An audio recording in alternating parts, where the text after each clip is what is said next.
So talk about one ring to rule them all, because when we're talking about profit, you're trying to optimize your costs. Sometimes people look at cutting costs, but that sometimes can also be a myopic approach to things as well, especially when the cost of what you're paying for provides lift elsewhere in the organization, either increased sales or improved metrics around customer retention or employee retention. There's a lot to it, and I think that understanding ROI in this process is very important. In the event that you didn't see our podcast on ROI with Joanna Palmer, definitely check in our podcast down below and surface that episode. I think it can be very helpful. But let's talk about RingSense and RingCX. In that model, we've already identified it's lower cost than your standard contact center. It allows you to put this inside of your sales team, put this in front of your contact center or your customer support team, and be able to provide a unified experience across the board. That's really powerful, because now when we talk about having disparate systems, we're talking about two different implementations, implementation cost, and we're talking about additional challenges of surfacing data and combining data together, right? Like, this seems to remove a lot of friction. Yeah, I mean, it was designed so that it's easy to stand up the system, and we're pulling data from all the RingCentral platforms that you communicate with, whether it's video, voice, or through the contact center.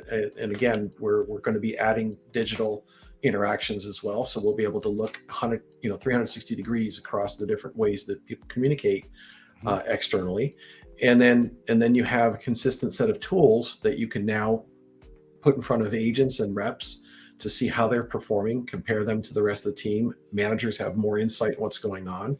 And it's not just a sample of things, and it's not arbitrary. I mean, AI is supposed to be fairly neutral, and most companies are trying really hard to make sure there's no bias in their models. Right. But we also provide the ability for the humans to provide additional capabilities in the platform. So it's not 100% AI. The supervisors and managers can provide feedback and insight that they're seeing from listening to the conversations themselves. So it provides a lot more capability across, human as well as AI intelligence. Yeah, that's outstanding. What just kind of like off the cuff has you excited about, RingCX? What gets you out of your chair and start fist pumping and high-fiving people in your virtual office? Well, I've been in the contact center space for 20 some years. And if I look at the traditional way that employees are evaluated and the workload that the supervisor has to go through to see whether or not their agents are performing well, I think RingSense provides a level of capability that hasn't existed to date in those traditional ways of evaluating performance.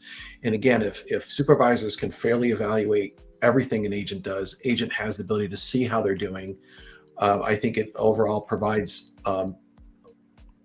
better results overall. I mean, I think it's designed to basically it's the rising tide lifts all boats story, right? You've always got to have top performers. You're going to have lower performers, but then do you get rid of the lower performers, or you just help get them better at what they do, so make everybody better?